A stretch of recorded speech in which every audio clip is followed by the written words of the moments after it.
Oh, Hey, listen. Tim was in pay dirt. Justin wasn't there. Justin obviously is independently wealthy. He doesn't need our money. yeah. We're over there giving away free money, Justin. Free money. Yeah, we're not talking about the whole independently wealthy part because I'm the far opposite of that. I can't wait till we start up pay dirt again for the NFL season. I'll just leave it at that. I'm going to be looking forward to trying to earn some cash because I did not do well betting wise. We did our future specials. And we're going to do another special here pretty soon on fantasy football, on drafting for your fantasy football. So that's going to be coming up. Mm-hmm. Nice. Tim, what was your favorite take from pay dirt? Well, I want to say is that it's not legal for me to gamble on DraftKings at all here in the state of Washington. So I have to you can go wherever you want. Well, I actually have to go to the casino and gamble there, which is fine. And I live in the state of Washington. I need all the help I can get because those suckers would be taking all my money from me anyways. So, but I mean, I used to have to go meet a guy. Yeah, it is what it is. Get the bets in. Just to plug it in, our local casino called the Muckleshoots Casino, which is an Indian resort casino. That's one place that we like to visit often. My wife likes to make deposits there often. But sometimes she comes home and she wins. But yeah, I'll have to go there and place my bets like I can do every year. It's going to be nice to see you guys back on to see what your guys' takes are and see how many times Pay picks the Bears to bet on. See how often Brandon picks the Bengals to bet on. Just for knowledge, just for knowledge base. I'm not a homer. I know when it comes to your money, that's a whole differm ball game. Green ain't got nothing to do with orange and black, baby. Right, exactly. Yeah. So yeah, it'd be nice to see. I'm looking forward to it. I love your guys' shows. You and Pay, you guys have a good chemistry together when it comes to betting, and his takes on the AFC North and the Bears, and of course he hates the Packers. He hates them pretty bad. Hates the Bears fan. What Bears fan doesn't like the Packers? Though? Listen, man, I don't like the Steelers, but I bet the Steelers over the past 3 out of the last 4 years because it's been under 500. Mm-hmm. Yeah. Until Tomlin goes under 500, I'm just going to take the bet. It's a safe bet, I mean? honestly. Listen, it really is a safe bet. If they prove me wrong one year, you know what? I just won 3.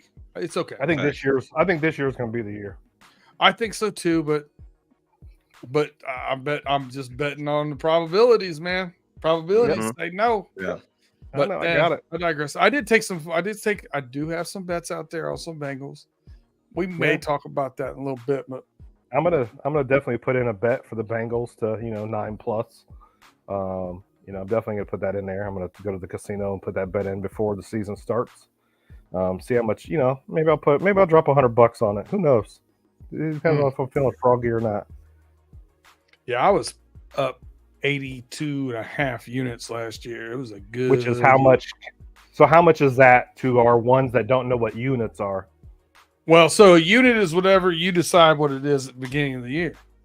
Okay. Your unit may be $100. My unit may be $20. His unit may be $50. So we always talk in units because we don't. Whatever money you're willing to, whatever chips you're willing to put on a table, we're concerned about those chips. Yeah, I'm not going to shun somebody for betting $5, and I'm not going to tell everybody they're crazy for betting $100,000. I don't know what you got. Yeah, bet whatever you're comfortable with. I can tell you this: last year I thought about going up in my unit placement, and I did not. I kind of wish I did. Yeah, that would have been the equivalent of 165 units, but I digress. All right, enough about that. Let's get into the show.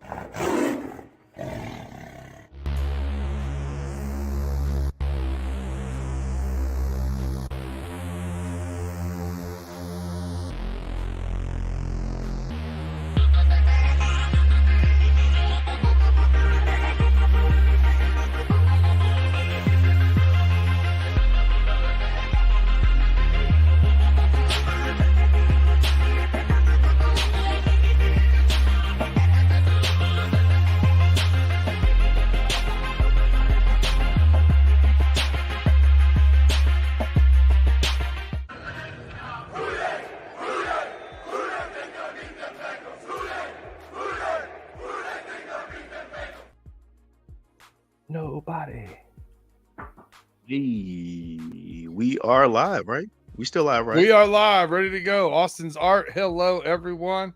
Thanks for being the first one to mentions. I'm gonna tell you right now, I'm gonna sit back, relax, and enjoy the show over here from the co-pilot seat. I'm gonna let your boy Juddy take it away. Yes, sir. Yes, sir, Ski. Everybody, thank you for joining us live for another episode of Run Through the Jungle. First and foremost, please be sure to like and subscribe to our channel. We are doing some wonderful things. As what B-Dirt just mentioned, as what Tim also mentioned, we got Pay Dirt rolling back up again. So, yeah, I mean, we in the gambling world nowadays when it comes to sports talk and all that stuff. So you don't want to miss these episodes drop if you want to make some cash. You know, I haven't done really good on our pay. I mean, as far as like, you know, making good money and stuff like that. I should have listened to both B-Dirt and Pay, you know, during these episodes, but I decided to go rogue and bet my $3 measly little dollars on some games and I still lost. So I should have just listened to the Pay Dirt episodes. So, and actually I will look forward to being a part of those. So how you doing, B-Dirt? Doing good, man. Doing good. Staying busy. I was out last week. Last weekend, I was off on the homies on Friday. I was out Chesapeake Bay for a little trip with the work fam, one of our sales trips. So it was good, but I need to get back to that work grind. So here we are. Yeah, Tim, I see that are you getting good bad weather in the Pacific Northwest, or is it just like, how is it up there? Well, Mother Nature can't make up her mind if it's going to be, 78 degrees or if it's going to be 50 and rain. Yesterday it was 50 and rain. So, it's the Pacific Northwest. We don't know, really until summer comes how it's going to lay out for us. Other than that, we expect rain or clouds or maybe some sunshine or, maybe, I don't know. Who knows what's going to happen here, but I love this year. This year doesn't even matter where you live. Mother Nature just been on one. Oh, she has. For real. Let me tell y'all this story real quick. So as we're recording this on a Wednesday night, this morning, so I decided to start my day. Usually how I get to work, I sort of start my days in the office. I mean, not in the office directly, but at home early in the morning, get my cup of coffee, just start doing a couple of things, answering a few emails, make a couple client calls if I need to, yada, yada, yada. And then once an hour has passed and I'm fully integrated into the day, then that's when I get ready to go to work. I'm telling you, bro, that traffic was so bad. The rainstorm came in and just ruined everything. And it took me an hour and a half to get to work this morning. Wow. And it usually takes me like 20, 25 minutes from where I'm living at. And I just thought to myself, I should have just stayed home. I was so far behind when I got to the office. I was like, man, I'm not doing this next Wednesday. I'm staying home next week because Wednesday is like now the prototypical in-office day. If you work in like corporate banking or just in the tower, they have like these hybrid schedules. And usually you have to work 3 days, 2 to 3 days. But mainly Wednesday is the number one day that everybody goes in.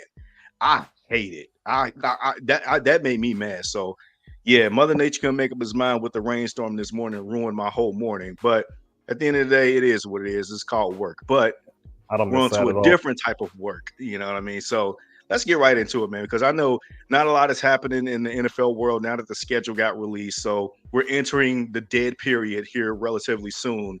And when it comes to the offseason, like we're not going to really have very much to talk about until mini camp rolls around when all the players get there. The media is there and open to the public, not open to the public, but you know what I mean, to the media, I should say. But there is some news, if you want to call it news. I have it listed in the title here, not so breaking news, in air quotes. T. Higgins did not report to OTAs, according to Adam Scheffler. Look, I ain't even going to try to spend too much time on this because I think this is a ridiculous tweet that we already knew. And like, what do you expect? He hasn't signed this tender to the tag, so he's technically not under contract. What do you expect? He's not going to show up for this. He doesn't have to. It's still voluntary, and he just posted a video on social media that he's still getting work out there. His teammates still support him, and he's out there training hard. So it's like, what is the nature of why this need to be reported? It was almost feel like that it was an attack that Adam Schefter tried to do to defend for T. Higgins to get paid. More so than it was needs to be reported news. But I'm gonna digress right there. I'm gonna start with you, Tim. What do you think of this news? Not so great news, I should say.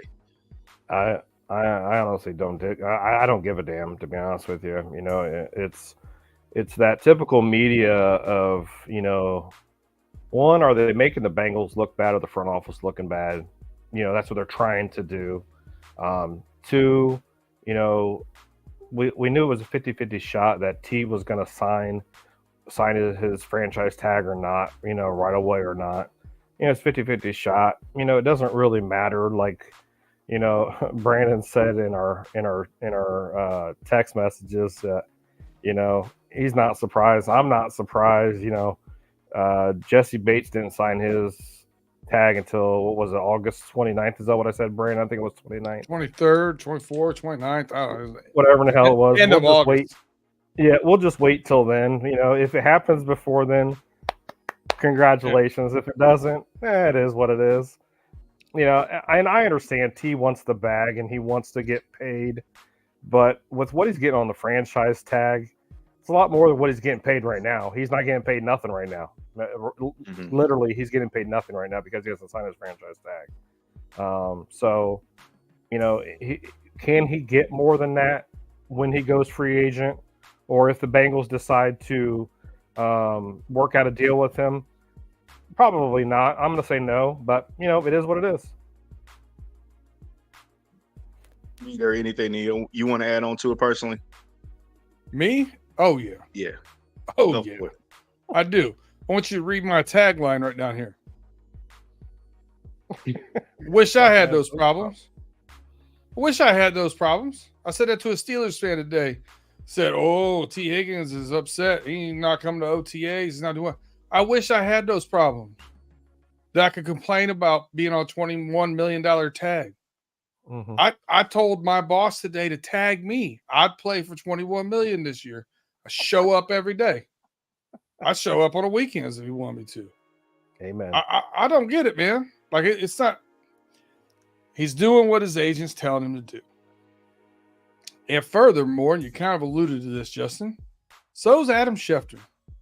Because I don't know if you guys know this, but those guys don't drop that news. They get fed that news because of the relationships they have. And most of those relationships are with agents. Right. When David Mulligata calls him up and says, hey, man, I need you to do me a favor. I know it's not really breaking news. I know it's whatever, but I need you to put that out there so that I can keep this thing going. He does it so that he gets that nugget of information the next time he's got one that's juicy, right? So that's the relationship, and it's the same thing in the NBA with their agents and those Woj bombs and whatever. It's the same thing with all of that stuff's the same crap. I take no stock in it. I don't care. T. Higgins already said he plans on playing for the Bengals this year, 100%. Mm-hmm. Yep. He's going to come in. He's doing what he needs to do right now. He's working, like I said in previous episodes, with the trainer that helped Dwayne Wade when he was having serious injuries, soft tissue, ankle, and whatnot, lower body. So he's trying to get that part of his game right so that he can be there and be available. I think he needs to go out there. 600 yards in a season last year, whatever, doesn't cut it. Doesn't cut the mustard to get a $25 million contract. He needs to go out there and ball. And I think he's going to do his best to prove that.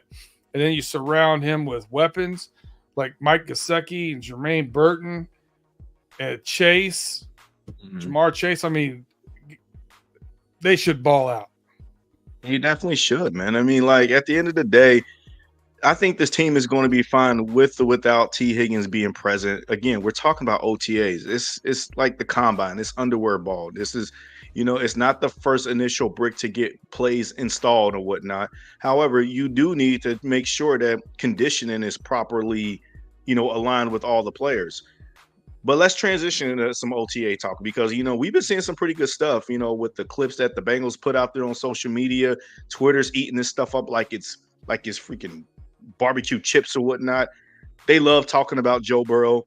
I mean, who doesn't like talking about Joe Burrow if you're a Bengals fan? But look, Joe Shiesty, I feel like that this dude is going to be in a running for having an MVP-like season this upcoming year. And I think if all goes well for him, I think he will ultimately end up being a 2024 NFL MVP when it's all said and done.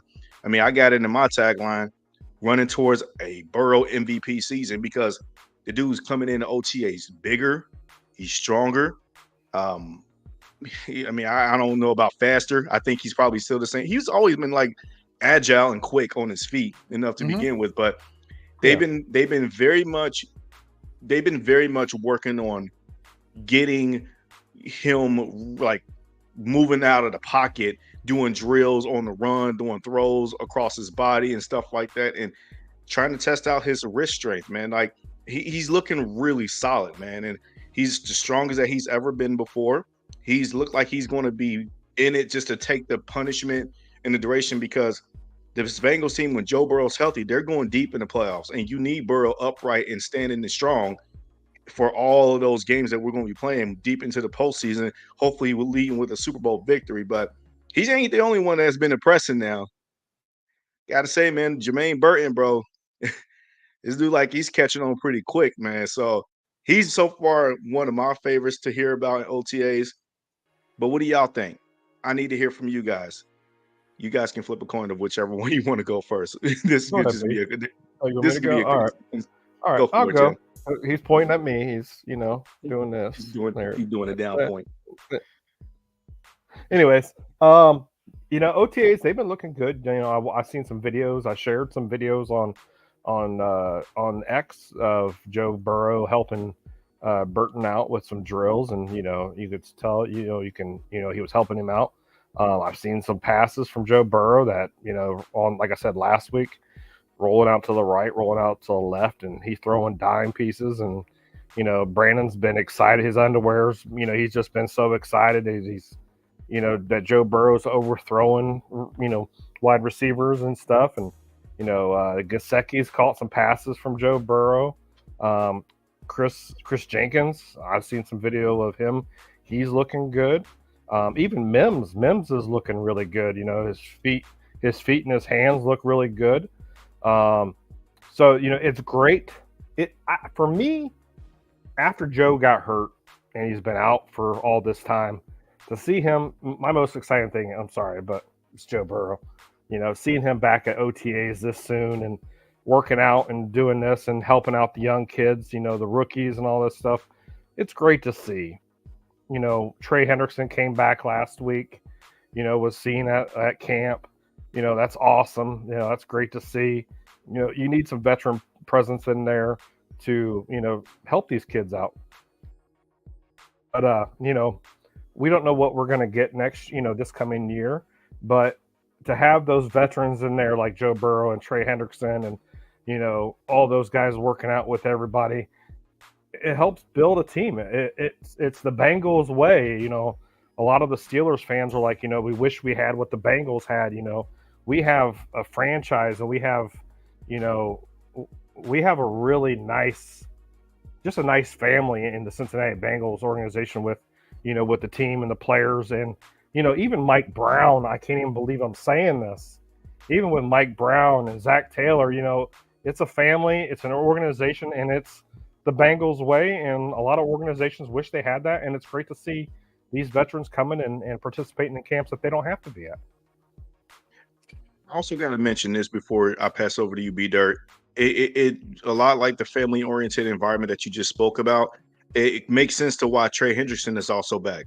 After the initial trade request that he had put out there right there the night of the draft, and now he's back in action, saying willingly, glowingly things about the front office and whatnot, the ownership, the coaches, the players, the team. He is dedicated and wanting to win the Super Bowl, and he's there.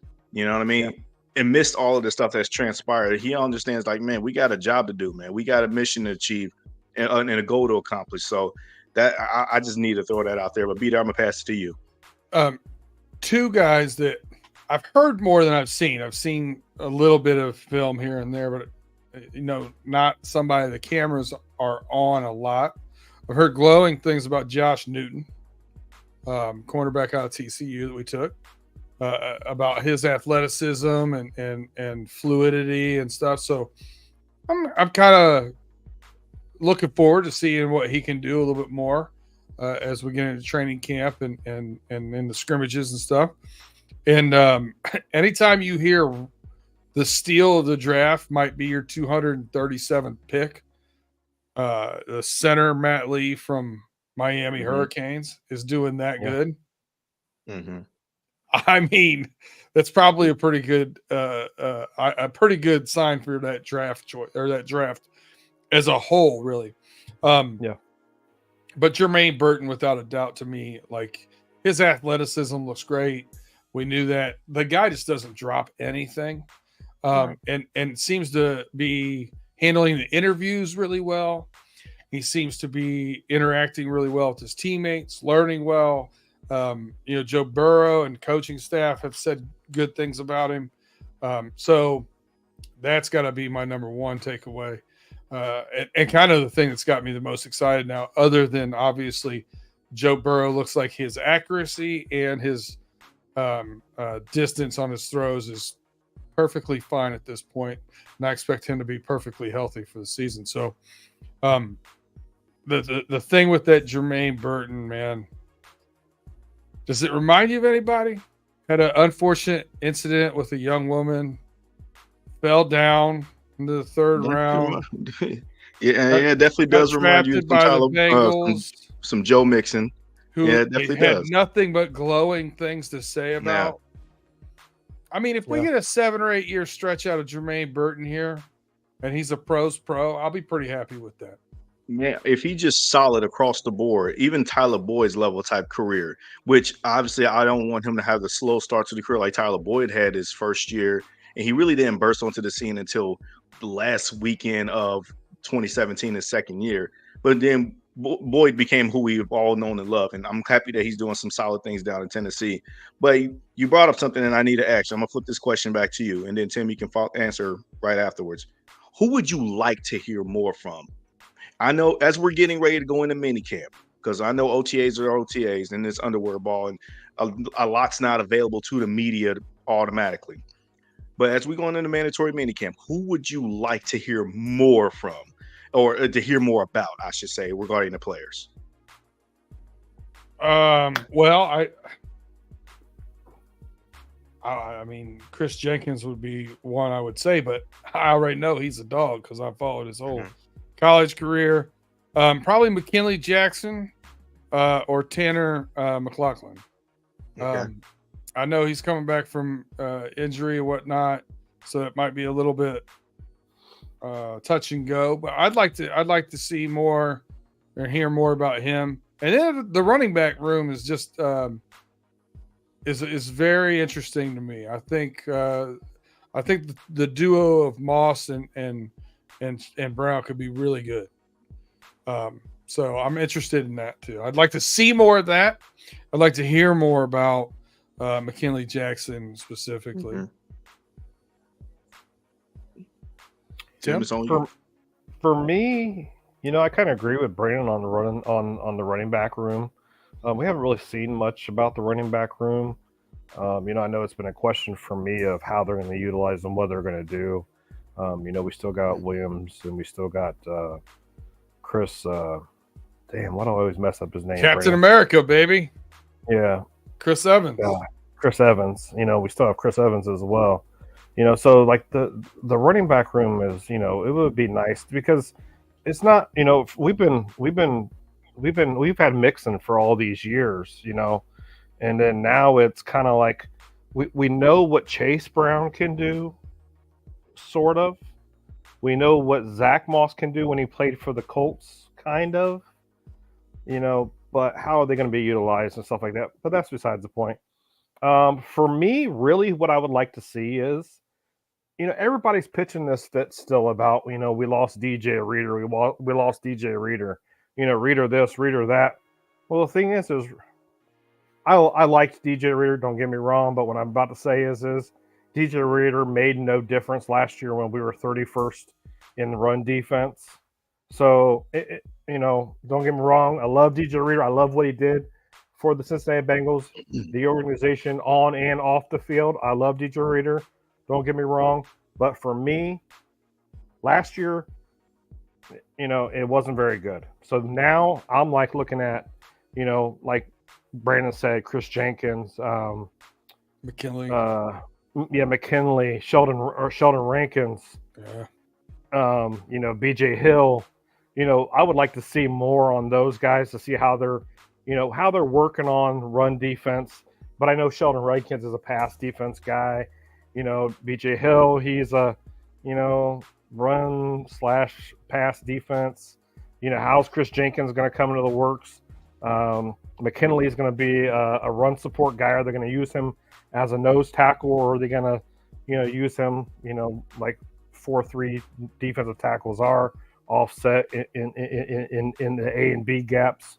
How are they going to use them? So yeah, that's something I would like to see more of, because last year, when it came to our defensive line and the run defense, I'm hoping we have an improvement. I'm really hoping we have an improvement, and I would just like to see more of that. I like the answers that both of y'all have given. It's like really more detailed and centric, and you guys brought up some intricacies because I agree wholeheartedly with the both of you. I'm going to take it in this direction. I'll do one on offense and one on defense. On offense, I'm going to start off with Eric All, the tight end.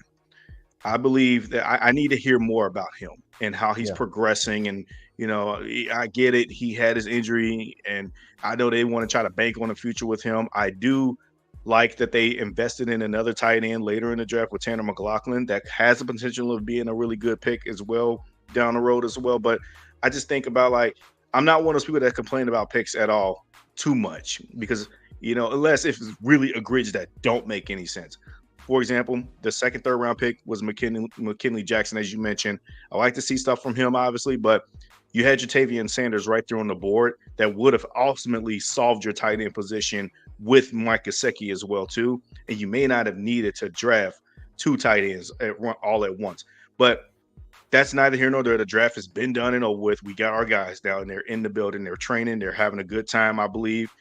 But Eric All is somebody that I would like to hear more from at first, just to make me feel even better, because you're only going to have Mike Gesicki for this one season. And if he gets hurt, who is there to fall back on other than another episode of Drew Sample and his blocking ability? He has no yak ability whatsoever. And we're back to there's Tanner Hudson, yes, but he's an older tight end. We would like to hear Tanner McLaughlin step into the fold and whatnot, but to be honest, we just don't know. After Mike Gesicki, we got high hopes for some of these guys, but we honestly just don't know, man. And that's what I like to hear more from, to feel better about, the tight end room as we go into the season. And then on the defense side of the ball, this is going to kind of surprise you, because ultimately I do agree with you guys on the defensive line, especially with Chris Jenkins. Even though he's going to produce, the guy is just he's just so dedicated to being a part of this team and making it being better. You can just hear it in his voice. But I'm actually going to go linebacker. I know linebacker is kind of like the running back position of the defense. It's kind of like lost its value over the years. Ain't no Ray Lewis is coming out anytime soon. If they are, they're going to be converted to an edge rusher. But I go linebacker just because, man, I'm not really hearing anybody kind of take charge. They making plays on the ball and stuff like that. And I like to hear more about that. And that's why I wish that we would have gotten one of those guys in the draft. I'm not saying it can be Peyton Wilson. It could be like a Cedric Gray or something who went to Tennessee with Brian Callahan. But nonetheless, we got our guys. But it can be some of the current veterans on the roster. Jermaine Pratt, Logan Wilson. They did not have a good season last year. It was bad for both of those guys. And I need to hear them rebounding really good. I'm hearing them, they're being captains. You know what I mean? I hear good stuff like that. But I need to hear them take command of the huddle, making plays, they're back, and that they ready to kind of take the league by storm on their side of the ball. Hey, even though we missing DJ Reader, we got guys that we believe in, and you still got us. That's what I want to feel going into the OT again, going into mini camp and training camp. We know these guys ain't playing preseason, but I would like to see that unfold more, that they're back into their playmaking abilities like we know they can be. But that's what I have, and I'm glad that I asked you guys that question, because you guys brought some really good answers. However, we're going to get into the fun part of this episode, but we're going to take a quick break, and when we get back, we're going to talk about some superlatives for the Bengals. Ooh, superlatives?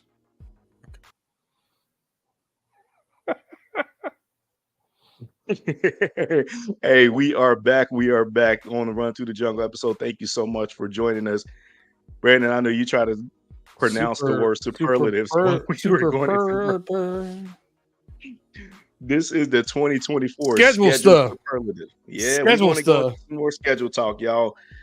We went in, talked about the schedule all last week. We broke down every single game, pick and choose how we think these directions are going to go. By now, every fan has already sort of done their way too early wins and loss predictions of how they feel like the season is going to go.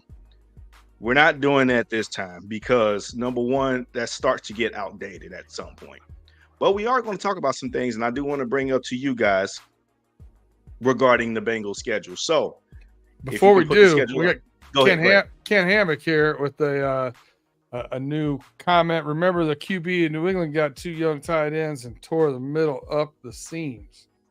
Oh, yeah, we remember. We remember very well. Rob Gronkowski, Aaron Hernandez, but those guys also came out of college really healthy, at least to what my understanding was. And we know how dominant Gronk is. And, we hope that we can kind of repeat those kind of successes. But at the end of the day, you don't want to hit your wagon to those baskets when it doesn't always work out that way. Give me one of those guys to turn up. If one of those guys break out and starts dominating, I don't care about the other one. Because, again, these are kind of like lottery picks anyway. But, Peter, can you put up the schedule real quick? I need to break down something. Yes, sir. All right, so we got the schedule put up. The first thing about the superlatives that we're going to go into is mentioning the one and obvious thing that all fans want to pay attention to when the schedule gets released. How many primetime games the Bengals got? We got 5. If you're including the 425 window with Jim Nance and Tony Romo, I know couldn't say that with a straight face with Tony Romo, but if you're including the 425 window on CBS, to be honest, those are actually the most watched football games out of all of football of the season. You know what I mean? Yeah, the primetime games are nice. They're at night and all that stuff. But the CBS window at 425, again, more primarily with Jim Nance and Tony Romo, those tend to be considered quasi-primetime games as well, too. But they're not. So we're just going to focus on the actual night games. So the Bengals got 5. 3 at home. 3 on the road and 2 at home, sadly. Of these 5 primetime games, I'm going to start with you, Tim. Which one is your favorite primetime game? You kind of put me on the spot. You know what? I did it. I'm going to pick the Dallas Cowboys because we haven't beaten them since goodness, I don't even know. We haven't beaten the Cowboys in Dallas since 1988, and we haven't beaten the Cowboys in general, home or away, since 2004. We played them at home that year. So I was in my late 20s when the last time that we beat the Dallas Cowboys. So I'm going to say old as hell now. Yeah, I am old as hell. I'm going to say the Dallas Cowboys game. We're going into Dallas. It's a Monday night game. It's late in the season, so it could mean playoff contentions for us. It could be the same thing for Dallas as well. It's a big game. Knock on wood, Joe B's healthy and Dak's healthy, and we'll see how they play. That would be that's my favorite primetime game.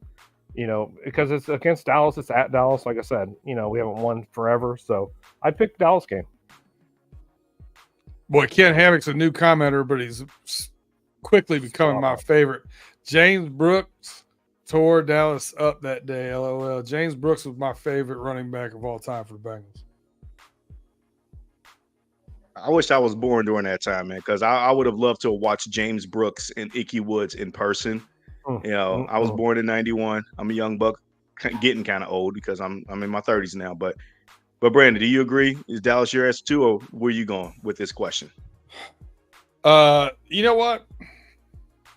I could make an argument for Dallas, but I've got a tie. I've got a 2-way tie. Mm-hmm. I want to get this monkey off my back. Thursday night, December 19th. I want to go in Cleveland.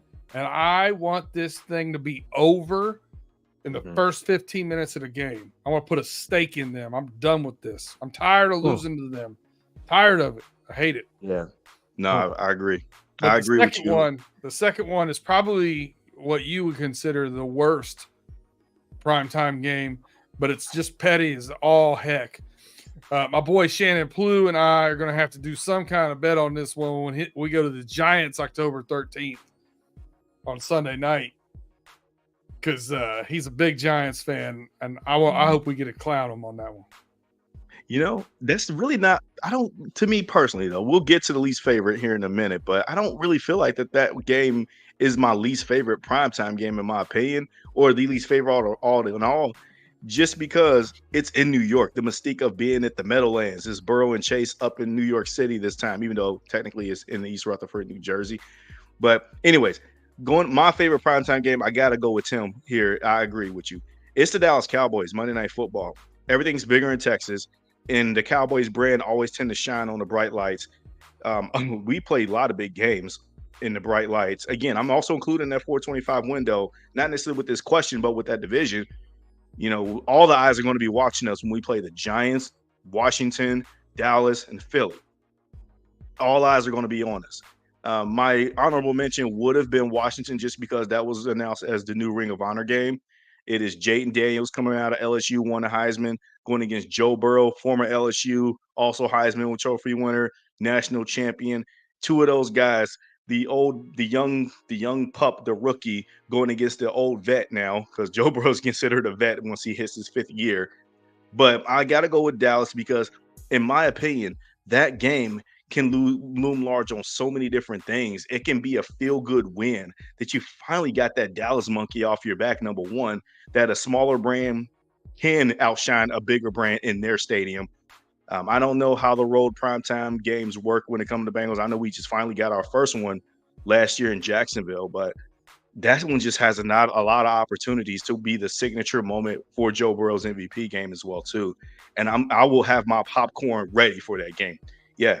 Win or lose, man, but that's remains to be seen. But that is the game that I am staring directly in the face. Like, if I'm glad I would have loved to have that on Thanksgiving night in Dallas, but I will definitely settle for this Monday night game later in the season. So that's where I'll go with my favorite. Ugh. Now, Washington's my least favorite, by the way. Just I want it's all selfish reasons. I got season tickets to Michigan football. And they play USC at Michigan on September 21st. September 22nd, I got to drive back from Michigan to Pittsburgh. September 23rd, I got to go to work. I get up for work at 5:15 a.m. And then I was supposed to watch this game against Washington at 8:15 p.m. What y'all doing to me, man? Start that game earlier. No one cares about the people out on the West Coast. No one. Watch your tongue, boy. This was a head scratcher back in the early episode that we did. Yeah, I don't understand why this is a primetime game. I don't understand that, but it is the Ring of Honor night game, so that's why I had it as my honorable mention. It's going to be a sea full of Bengal fans. You're not going to see any Commanders fans really kind of weasel their way in there like that. I mean, if they want to travel for this game, cool, but. Yeah, this is set up for being a Bengals coronation night, I feel like. But Tim, what's your answer to this question? I feel like you and I are going to have the same answers to both questions here. My worst one that I don't want to see is the Cleveland Browns on prime time on Thursday night, because Cleveland just seems like they've had our number for the last couple of years. And, the last time we played them was on Halloween night, and they throttled us. Remember that was in Cleveland, and this time it's in Cincinnati with that Thursday night. Does that still make a difference for you?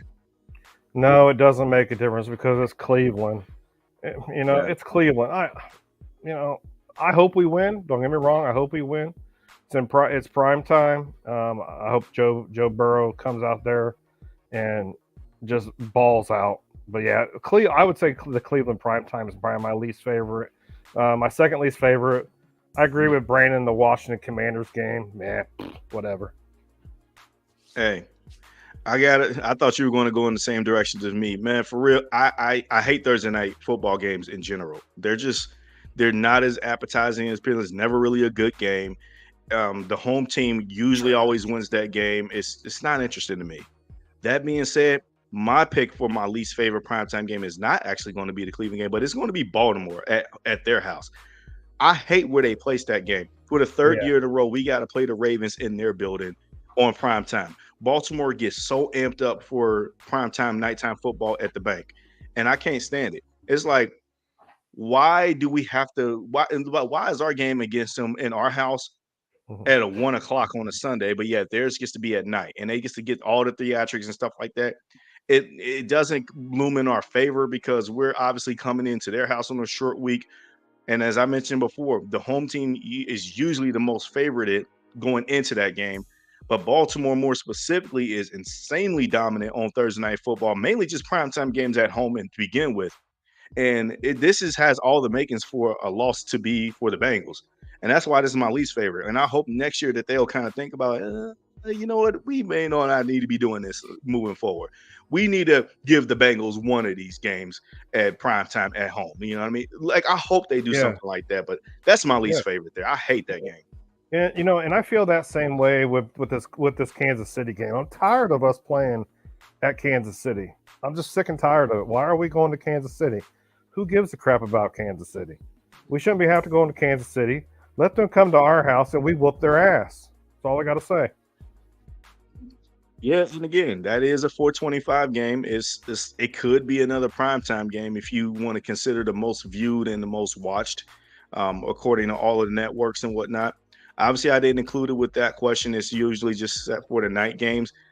And I'm actually glad that we play in Kansas City early in the season, just because I just feel like that whether if we play them earlier or late, we play them great we can beat them even when they're playing at their best.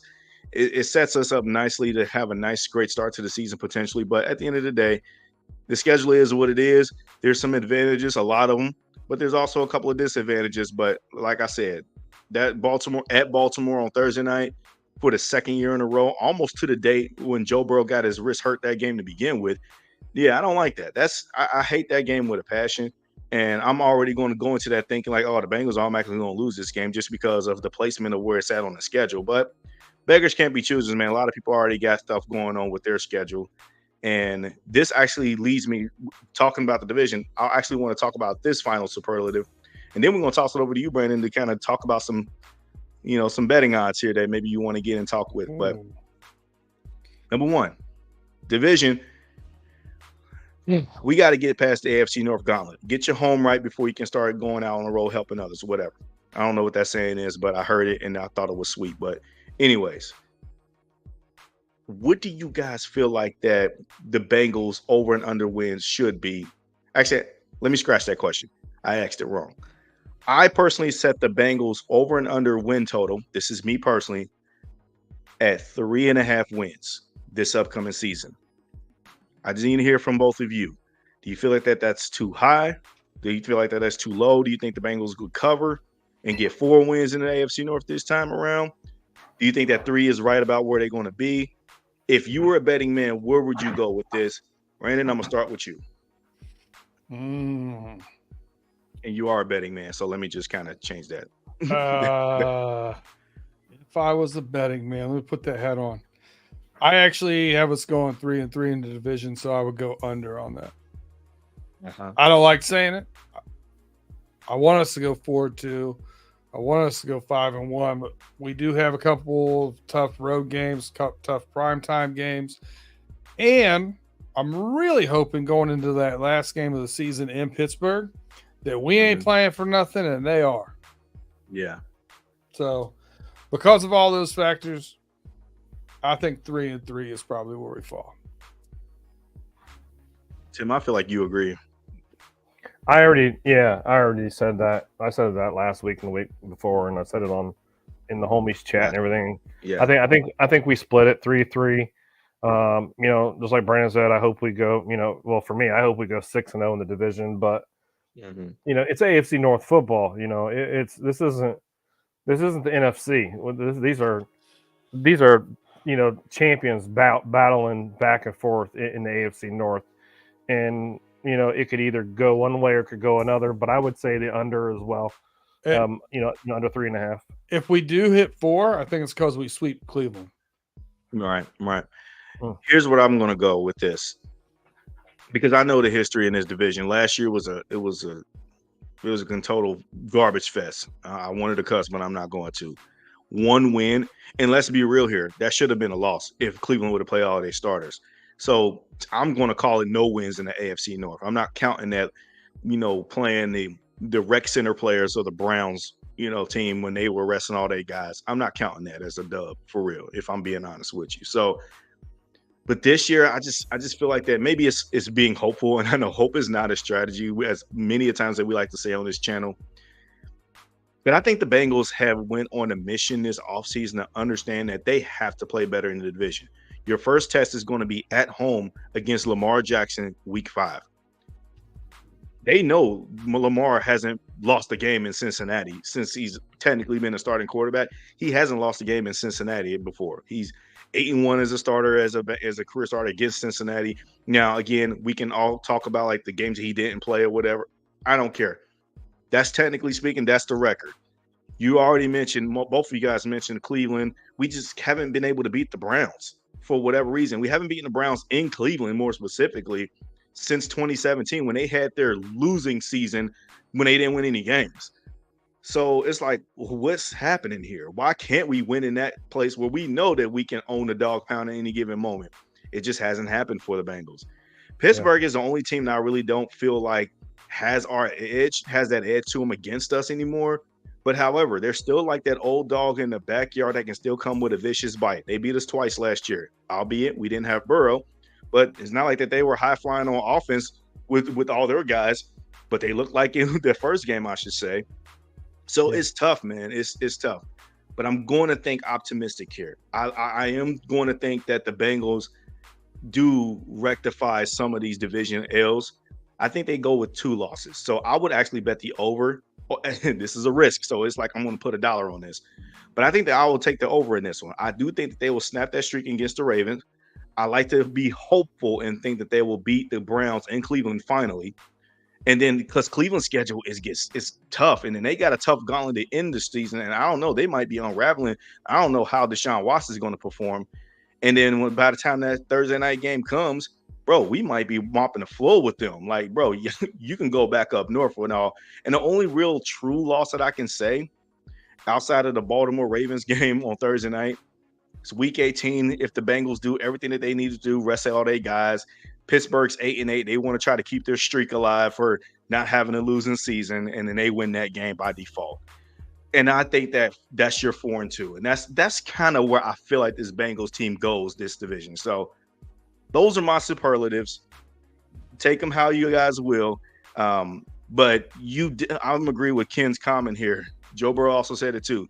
If you can win this division, you can definitely win it all. We almost did that in 2021.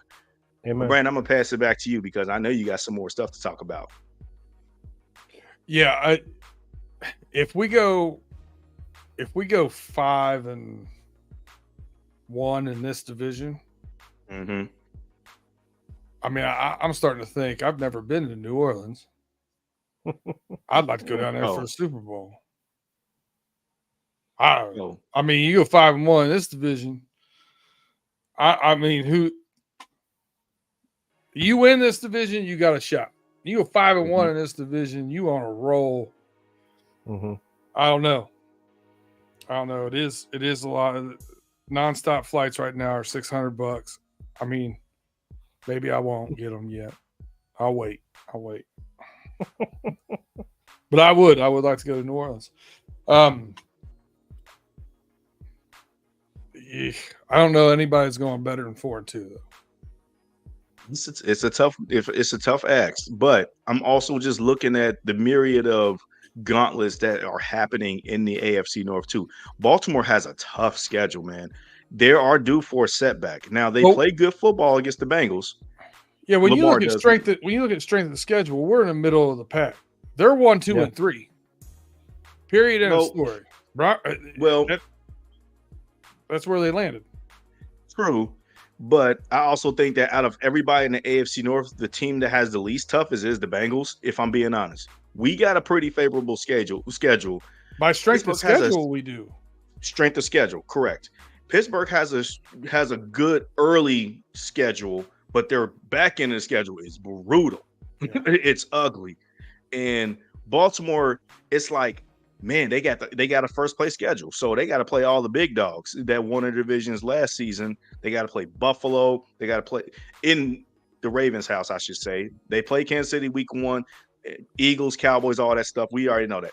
And then the Browns, they also have like, it's not like a straight gauntlet of all of these tough games in a row. They have like a couple of tough games, then it lightens up. Then another tough couple of games, then another couple of easier games. That's what their schedule is. But again, on the back end, it gets pretty rough for the Browns. And they get with their quarterback situation. I don't know if Kevin Stefanski will be able to use his coach of the year magic to be able to rectify the things that's going on at their roster, to be able to manufacture wins. And your defense can only take you so far before the league starts to adjust to you. So I just think it's funny. No, I'm sorry, I don't mean to interrupt you, Justin. But I just think it's funny that all these Steelers fans and Browns or Ravens fans, if they're making any stink about their strength of schedule. Well, the Cincinnati Bengals, we have the same strength of schedule as the Super Bowl winning champion Kansas City Chiefs. We're 16th, right? Right there with Kansas City Chiefs with their strength of schedule. So, and we're all playing the same divisions, plus or minus some teams, whatever, Okay, you know what? If you can't, I just feel like, the season's going to be hard, regardless if you have the Bengals scheduled, Cleveland scheduled, Steelers or Ravens. We're all going to have a hard season. It's the NFL. They're all professional athletes. One of Brandon's top 100 things he likes to say is this: football is going to football. We don't know what's going to happen. Regardless of what the strength of schedule says right now, until the season starts and until the season progresses, who knows? It's their destiny. I got one question to ask you guys, and y'all can answer it in any way you want. Does the Chargers game make you nervous at all? No. I don't know why it's bothering me so much though. Why do I got this feeling in my stomach that Chargers game is going to be a trap game? It could be, but it's not. I don't think it's going to be because, you have Jim took over the Chargers. You have Justin Herbert. They were 4-5 and whatever last year, whatever the hell they were. Their defense can't or something like that. I don't remember. Whatever. Their defense is great on paper with all the names that they have. Bosa, Mack, Derwin James, it's great on paper, but when it comes time for them to play ball on the field, they cannot stop people from scoring points. So for me, they can't stay healthy either. They cannot stay healthy. Bosa cannot stay healthy. Mack is getting up there in age. Derwin James, he had that major knee surgery, whatever it was, a couple years ago, and he's not the best healthy. Also, they have no wide receivers anymore. Keenan Allen's playing for another team. Mike Williams is playing for another team. I don't even know who the wide receivers are in San Diego or in the Chargers anymore. So I'm not too worried about it. Gotcha. All right. Well, that's, like I said, that's the end of my superlatives. B-Dirt, I'm going to flip it back to you, man, if you want to take us home. Take us home, brother. Yeah, I just want to throw out, hopefully all you guys already saw, we were live right before this with Paydirt. If you haven't caught it yet, check us out. It'll be up on Spotify, Apple as well. If you haven't hit like yet, please do. Please share us, tell a friend, and tell a friend. We need your support as far as building this thing up. This is the way it starts slow. We just started this with the live shows. So we appreciate you guys jumping on here, having these comments. Ken, Austin, you guys over there helping us out a lot. We appreciate it. I'll say this. I did have some bets on Paydirt that were for the Bengals. I normally try to stay away from those, but I like some of these odds that we got. So the over-under is 10.5 wins for the Bengals right now on DraftKings. I took the over, man. for those of you that watched our schedule show, I had us 12-5. So I think that I think it's pretty easy when we get over. To win a division, we're plus 165. Baltimore actually has negative odds, so they're ahead of us. But I like us. I think the division is a coin toss between us and Baltimore. So if you're giving either one of those pluses, I'm probably betting. Conference championship, we're plus 700 to win the AFC and represent the AFC in the Super Bowl. I did not bet that one. So this is what I do. I hedge my bets a little bit. I bet Baltimore on that one. To win the Super Bowl, we're plus 1,300. I bet us to win the Super Bowl because I think whoever wins the AFC North takes the title home this year. So I bet the AFC championship winner. I bet Baltimore because they didn't have quite as good odds. I took the better odds in the Super Bowl, which was us at plus 1,300. The other bet I took was Joe Burrow MVP at plus 900. And I liked the third best and the fourth best. There was a tie for third best odds for the MVP between Joe Burrow and CJ Stroud. And I kind of like them. Yeah, I like both of those. Nice. That probably would be my favorite bet out of all of the future bets that you made, even though you can't go wrong with betting on your team to win the Super Bowl, because what says in my headline, running towards a Burrow MVP season. I think that this is one of the first of probably few MVP seasons that he's going to have during the duration of his career. It should have happened sooner, but he was outplayed by other quarterbacks that had better stats that season. Stay healthy. Just stay healthy, man. That's all you got to do. Stay healthy, play good ball, and just dominate. The schedule lines up perfectly for you to dominate. You, as a Bengals fan, I don't fear not a single opponent that comes in that you play with. That you play against on your schedule. I'm not going to go out here and say like I'm being delusional, predict 17-0, but man, you have a really good opportunity to have a magical season, and this could be the first year to do it. You know what I mean? So I'm with you on all of those bets, man. I mean, with the exception, I don't want to put no money on Baltimore, but out of respect, they did win the champion. They did win the North. So I already told you, green ain't got nothing to do with black and orange. Yeah, no, I got you, bro. I get all I did was that. And listen, that's somewhat of a hedge on the cash level and a hedge emotionally. Just in case if they lose to Baltimore, I can't take that kind of pain without getting paid for it. You know what I mean? For sure. It was like me when I bet the Chiefs to win the Super Bowl last season when they were matched up against the 49ers. I was like, I just feel like that Kansas City is just going to do it, even though I want the 49ers to win, but I'm putting the smart money on Kansas City since I feel like that and I did it at halftime too when they were down. So that was another double whammy win for me, I should say. All right, man.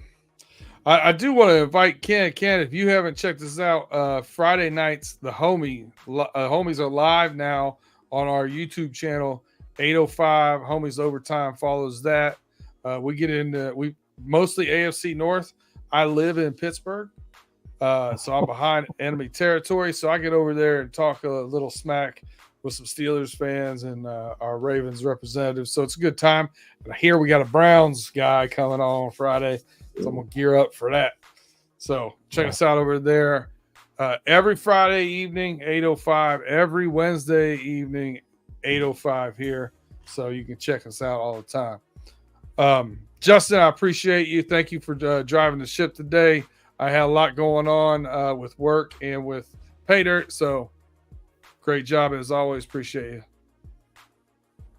you. Anybody party shots? Tim? I just, it's Memorial Day on Monday. Everybody have a safe Memorial Day. And it's personal for me because I am a veteran. We lost my brothers and sisters over there overseas. Remember, it's about them. It's not about veterans who are still alive. It's not about just barbecues and family, but it's also about our lost soldiers, our lost brothers and sisters. Have a safe weekend. And thank you, everybody that likes, subscribes, that is here supporting us. We couldn't do this without you guys. We appreciate you and looking forward to a great season. Great call outs, Tim. You, Justin, got anything? I can't add anything on top of what Tim just mentioned, man. Happy Memorial Day upcoming, obviously. But, thank you so much, Tim, for your service more specifically. But yes, I can't add anything on top of what he just mentioned because that's very important. Yeah, I think the best way I've heard it put is this holiday just is the constant reminder that freedom isn't free. So remember that not everybody makes it home. So we appreciate you guys. Good shout out. Good show. Check us out next week as we are running through the jungle.